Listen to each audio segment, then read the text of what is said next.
इसलिए लड़कियां लोग, आप लोग को ये बदनाम कर दिया गया है सोसाइटी वाले सब, इसलिए याद रखिए आप कामयाब होइए। ये लोग आपके लिए जरूर, हर लड़की चाहती है बाबू। देखिए, लड़की के माँ बाप चाहते हैं कि लड़की का घर अच्छा हो, उसके माँ बाप चाहते हैं कि लड़का कामयाब हो। लड़कियां या लड़के क्या चाहते हैं, उनको अपनी जिंदगी जीना है, उनको कहना है लड़का है ना कमा ही लेगा, कौन सा हमको राजा महाराजा का जिंदगी जीना है, कैसा, बस एक रेस्पेक्ट करने वाला होना चाहिए, बिना बोले तकलीफ समझने वाला होना चाहिए, ऐसी चीजें होनी चाहिए। बहुत ज्यादा आदर्शवादी होने की जीवन में जरूरत नहीं है। सबसे ज्यादा वही लोग मिटे हैं जो आदर्शवादी हैं। सबसे ज्यादा वही लोग मिटे हैं जो आदर्शवादी हैं। आदर्श पे जीवन चलता है, आत्मिक परिवर्तन पे जीवन चलता है। तो ठीक है, अगर आज मूवी देखने जाना है तो वो प्लान का हिस्सा होना चाहिए, और अगर प्लान का हिस्सा नहीं है तो नहीं करना है। कोई मिल गया और चौबे हाँ ये चलो हम दिखा रहे हैं, पैसा तो दे रहा है लेकिन अपने साथ तुम्हारा भी टाइम खा रहा है। समय मूल्यवान है, जिसने समय का इस्तेमाल करना सीख लिया उसके पास हर तरह की संपत्ति आएगी। महाकाल, काल मतलब समय और महा मतलब बड़ा, समय से बड़ा कोई नहीं। महाभारत सीरियल अगर देखा होगा तो उसमें शुरुआत यही से होती है कि मैं काल हूँ। तलाक देना इतना आसान नहीं इस्लाम में, और उसके नियम है, पहली बार, दूसरी बार, तीसरी बार, उसके सबके नियम है। कुछ पनिशमेंट ऐसी बना दी गई कि आप उस बारे में सोचे ही ना, आप तलाक के बारे में सोचे ही ना, इतने कठिन नियम बना दिए गए। आप अगर मुसलमान अपनी पत्नी को तलाक बोलता है पहली बार तो उसको कारण बताना पड़ेगा, उसको फिर 3 महीने का टाइम देना होगा, उसके सबके रूल्स एंड रेगुलेशंस हैं। अगर वो लेडी उन सारी चीजों से अवॉइड करती है तो बात खत्म हो गई। जैसे हम चाहते हैं कोई चीज ना घटे तो हम उसके लिए कठोर नियम बना दें कि तुम इसके डर के मारे नहीं करोगे। फिर जैसे हर धर्म में चीजों का मिसयूज हो जाता है ऐसे वहां भी होने लगा। लड़कियां तो बेमतलब बदनाम हो गई बेचारी सब, ये कह क्या सकती है सब। बेरोजगार लड़के के लिए एक लड़की क्या लड़ेगी अपने घर वालों से? तुम बन के आओ, अधिकारी बन के आओ।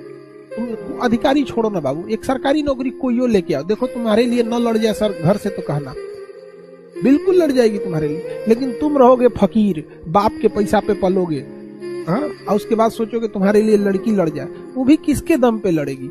हाँ, मैं किसके लिए सजू, मेरा पिया आन्हर है। मुझे एकदम फील है कि तुम्हारी बेसिक प्रॉब्लम क्या है, क्योंकि मैं तुम्हारे ही बीच से आया हूँ, तो वो सब अनुभव की बातें। मुझे पता है कि यार हमें तो कोई मोटिवेट करने वाला था ही नहीं, मेरे पिताजी को छोड़ के। तो मुझे पता है कि तुम में से भी बहुत लोगों का यही हाल होगा कि तुम्हें कोई मोटिवेट करने वाला नहीं होगा। सब कहते होंगे अरे तुम्हारे पापा सब्जी बेचते हैं, तुम आईएएस बनोगे। और मैं कहता हूँ तुम ही आईएएस बनोगे। और तुम्हारे लिए सबसे बड़ा मोटिवेशन नरेंद्र मोदी, हमारे तुम्हारे जैसे परिवारों से वो आदमी बाहर निकल कर आया। वो आदमी प्रधानमंत्री के रूप में फेल कर सकता है लेकिन पर्सनैलिटी की कभी फेलियर नहीं हो सकती उस आदमी की। एक अति सामान्य परिवार का आदमी भारत में तीसरी बार प्रधानमंत्री, जिस देश में इतने बड़े बड़े बाहुबली रहते हो, ये सामान्य बात नहीं है। सब राजा परिवार से हैं। उस आदमी के सामने जितने राजनेता सब राजा परिवार से हैं। सबके बाप मुख्यमंत्री रहे, प्रधानमंत्री रहे, अति सामान्य परिवार से है। भारत ने इस यंत्र का बड़ा सम्मान किया, बहुत सम्मान किया। उस यंत्र का नाम है मन। पश्चिम ने तो मन पे रिसर्च की, साइकोलॉजी पैदा हुई, मनोविज्ञान अच्छा खोज रहा, उनका भी बड़ा अच्छा खोज रहा। पश्चिम का भी खोज को नकारा नहीं जा सकता है। मन की खोज की उन्होंने कि मन जैसी कोई चीज है। भारत ने कहा कि मन को जीत लो, मन के पार, मन अतीत, इंद्रियातीत। इंद्रिय पे तो पशु भी रहते, इंद्रिय पे तो पशु भी रहते, पशु। भारत ने कहा मन के उस पार चले आओ, जाकी रही भावना जैसी, प्रभु मूरत देखी तिन तैसी। कितने सारे लोगों ने इस दुनिया में अपना एक विशेष स्थान बनाया। पता चल गया ना, सूत्र पता चल गया।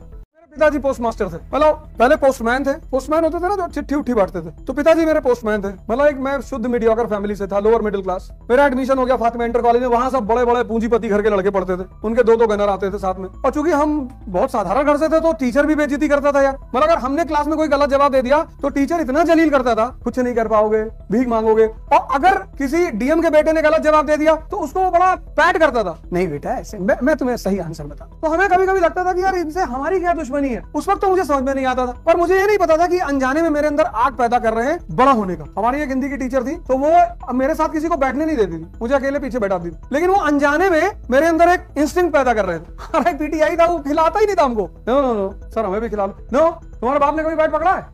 लेकिन लड़का सब में चाय पीते रहेगा, कौन बगल से गुजरेगी,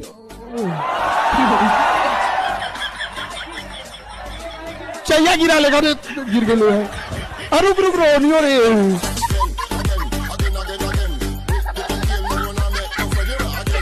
आजकल का देखो आदमी फर्जी ऐठा हुआ है, फर्जी। हम फलाने के खानदान के, हम उनके खानदान के हैं, हम लोग इस जाति के हैं, हम लोग उस जाति के हैं। कुछ नहीं होता। कोई जाति किसी को, धर्म किसी को खाना देने नहीं आता। सबसे ज्यादा गुण, सबसे ज्यादा महत्व किसका है? गुण का, ज्ञान का, निर्भयता का, दया धर्म का, तप और त्याग का। और ऐसे गुण जिसके अंदर हैं, हीन मूल की ओर देख जग गलत कहे या ठीक, वीर खींच कर ही रहते हैं इतिहासों में लीक। अब देखो 4 गुणों में से कौन सा गुण है तुम्हारे पास, और नहीं है तो डेवलप कर लो, इसमें डरने की क्या बात। Extra ordinary. हम सब ऑर्डिनरी हैं, उसमें कुछ एक्स्ट्रा अगर हम जोड़ लें तो हम एक्स्ट्रा ऑर्डिनरी हो जाएंगे। तो पहले क्या जोड़ना है? साधना सबको करनी है। साधना से क्या होगा? शक्ति पैदा होगी। इस शक्ति से क्या होगा? संकल्प पैदा होगा। और साधना, शक्ति और संकल्प से जब आप श्रम करेंगे, अगर इन तीनों के बिना आप श्रम करेंगे तो आप मजदूर हो जाएंगे। इन तीनों के साथ अगर श्रम तो सबको करना है, कोई बच ही नहीं सकता। इन तीनों के साथ आप संकल्प श्रम करेंगे तो आप तपस्वी हो जाएंगे। तपस्वी राजा हो सकते हैं, तपस्वी सांसद हो सकते हैं, तपस्वी आईएएस हो सकते हैं, तपस्वी डॉक्टर हो सकते हैं। आपका भाई कौन है? जो आपको डेंगू होने पे प्लेटलेट दे रहा है वो आपका भाई है। जो रात में 2 बजे आपको हॉस्पिटल ले जा रहा है वो आपका भाई है। जो आपकी मुसीबत में आपके साथ खड़ा है वो आपका भाई है। मैं नहीं कह रहा हूं, कलाम साहब कह रहे हैं। एपीजे कलाम, जब उनकी स्कूल की फीस नहीं भरी जा रही थी तो सुब्रमण्यम, उनके जो टीचर थे, गुरु थे, उन्होंने भरी। मुसीबत में मैंने कहीं सुना, शायद आपको चुटकुला लगे लेकिन मुझे तो यथार्थ लगा, कि आर्यभट्ट जो है एक बार ये पता करने की कोशिश कर रहे थे कि मुसीबत में कौन कौन सा रिश्तेदार उनके काम आया था। आर्यभट्ट एक बार ये ढूंढ रहे थे कि जब वो मुसीबत में थे तो उनका कौन कौन सा रिश्तेदार था जो उनके काम आया था। पता नहीं, कोई पता लगा कोई नहीं आया। कहते हैं बस वहीं से शून्य की खोज हुई।